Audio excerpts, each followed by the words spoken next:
All signs point to this as NHL insiders give a shocking update surrounding Brock Boeser and the Vancouver Canucks, going as far as saying he is getting close to signing a contract with a team. But not only that, with the Abbotsford Canucks just one win away from securing their first Calder Cup, we're going to break down key players that have huge implications on the Canucks heading into next season. We have so much to break down on the Brock Boeser front, including the quotes from the insiders, but these Abbotsford players are stepping up big, so let's just hop straight into Abbotsford first, where we do know the Abby Canucks are just one win away going into tonight's game or yesterday's game, depending when you're watching this, to try to secure their first Calder Cup versus the Checkers in team history. Now, there's a lot of guys stepping up with this team, and I do not want to discredit any players. I think everyone is stepping up. Jonathan Leckernacki, who missed a stretch of games after being scratched, came back into the lineup, scoring 2 goals in a 3-2 win to force it to be a closeout game in tonight's game. Now, looking at some players, there is one clear-cut guy that has huge implications and looks like the MVP, but 3 players that have been stepping up, in my opinion. Linus Karlsson, who has been incredible for Abbotsford all playoffs and regular season long. This is a guy that has won out 23 goals in the regular season in 32 games. We've seen him go straight into the playoffs with a league-leading 11 goals in 22 games, leading the entire playoffs. During the Calder Cup run, in total goals, yes, he's played a lot of games, but consistency, almost at a half a goal a game. This kid has been awesome, and I do think we're going to see a couple stints, if not a full-time position, for Karlsson going into the Canucks season next year as they look to fill out their bottom 6 of their lineup with some very good players that are going on an incredible run. Now, looking at some players that have had a cup of tea with the Vancouver Canucks as early as this season was Arshdeep Bains. Now, you might have seen his name on the list when you look at top 10 goal scorers in the playoffs, but Arshdeep Bains has came in and been on fire since the final round has started. 6 goals in the playoffs, 20 points. We almost see a point per game player in the regular season, 43 points in 50 games. Bains has had stints with the Canucks. We can see second in total points in this run as well. Sammy Blaze as well shouted him at number 5 with 18 total points. What an awesome signing when it comes to the PTO and the AHL contract. Hopefully he gets a full-time contract as well. But nonetheless, Bains and Karlsson has been huge parts of this team. We've seen Bains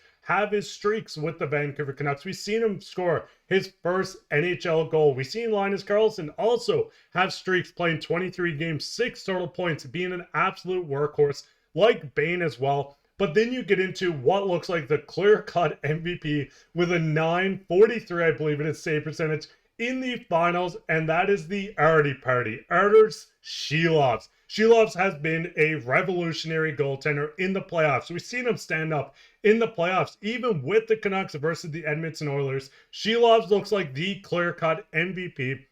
.933 save percentage, 15-6 in these playoffs. Yes, there is Thatcher Demko and Kevin Lankinen on the Vancouver Canucks. Right now, we're seeing that there's reports the Canucks are looking to extend Demko. But with Shilov stepping up, seeing his development continue, the Artie Party is just on the verge of making a full-time Canucks goaltender. And I wouldn't be shocked in 2 seasons from now if he is the 1B goaltender for this Canucks team. The development has been incredible. What is your guys' thoughts heading into Game 5? What do you think the final score is going to be? Maybe you already know the final score. Let me know your favorite moment from this Abbotsford Canucks run, because this has been historic and one of the best things I've seen in the AHL, as this was a team in January that was not in the playoff spot, setting a record for the most or best record during a 16-game span. This team is insane, and I cannot wait to see the future of these players on the Vancouver Canucks. But with that, let's hop straight into the second top day, where it does get a little rough. We know the reports have been flying around on Brock Boeser. There's reports of him looking to stay. We've seen what Patrik Allvin had said on Brock Boeser after the trade deadline. People said the relationship had soured, but we get a quote from Nick Kypreos and another insider revealing Brock's future heading into July 1st. Now, this quote coming from Nick Kypreos yesterday, all this will be linked down below as well. Brock Boeser, we assume, is coming real close to terms with the Minnesota Wild. Now, this is not coming from Michael Russo, who is the top insider for the Minnesota Wild. Until that happens, we are not 100% dead set that he is gone.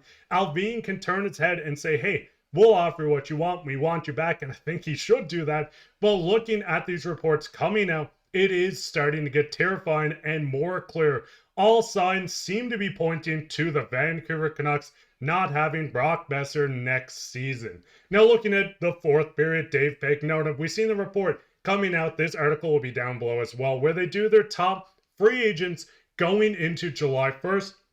Brock is ready for a change of scenery, and Dave Pagnotta has reported last month, and I'll have this full quote, that it is a long shot that he signs with Vancouver. Teams are reportedly linked: Los Angeles, Minnesota, Ottawa.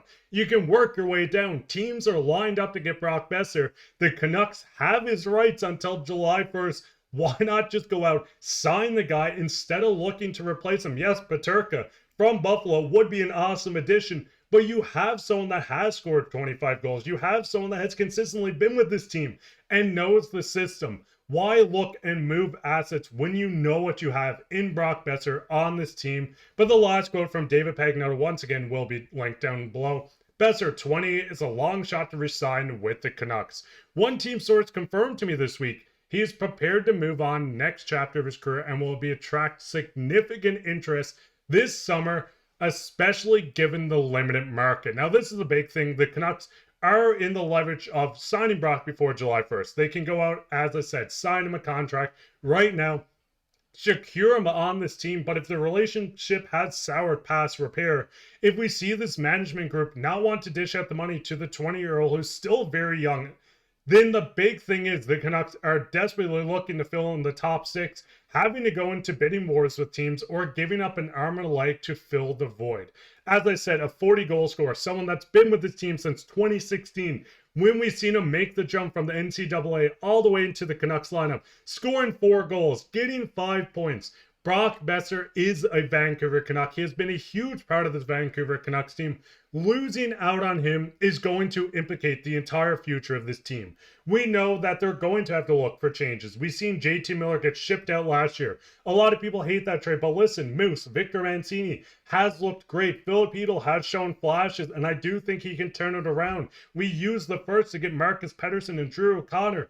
That trade filled in a lot of voids, but if you lose Brock Boeser for nothing, then you're desperately looking around hoping Jonathan Lekkerimäki, maybe you hope Linus Karlsson gets into this top 6 and can produce at this level, but looking to replace Brock, going into bidding wars, making a trade could already be in the chamber. This is a very quiet team for this time of year, but we know they cannot trade any of their prospects until you get past the Calder Cup finals. The thing with this team is looking to replace Brock Boeser. In my opinion, you have his replacement, and it is him. You re-sign him, you figure out issues. If you get 2 years down the road, and God help this doesn't happen, but Quinn Hughes wants to leave, then you have Brock Boeser, then you have Quinn Hughes. You trade these for future assets or players, and you get right back in the mix. Losing key players for nothing is not how you continue to develop or win in this league, and I think the Canucks are going to find that out the hard way. If the reports from Nick Kypreos and from David Pagnotta, the fourth period, everything you can see, if they lose Brock, this is a huge step back in my opinion. But what is your guys' thoughts on this? What is your thoughts on the Abbotsford run? This is a little more nicer than what we're seeing on Brock Boeser. What is your thoughts on Brock Boeser? What kind of contract would you give him? Because in my opinion, sign him for what he wants. Figure out what you have to do in the future later. But this is the kind of player you cannot lose. 40 goal scorers don't grow on trees. You can draft someone at 15 and hope he turns into Brock. But you have Brock Boeser. Get this done, Canucks. We need to figure it out. But what is your guys' thoughts on this? Go ahead and leave a comment down below while you're down there. Leave a like, subscribe, share this with your friends. If you enjoyed this, I hope you did. We'll be back with another episode tonight, so keep your eye out for that. Go Abbotsford, go. Canada's team. Screw the Oilers. I'm glad they lost, but I've been your host, Mark Pye, and take care, Canucks fans.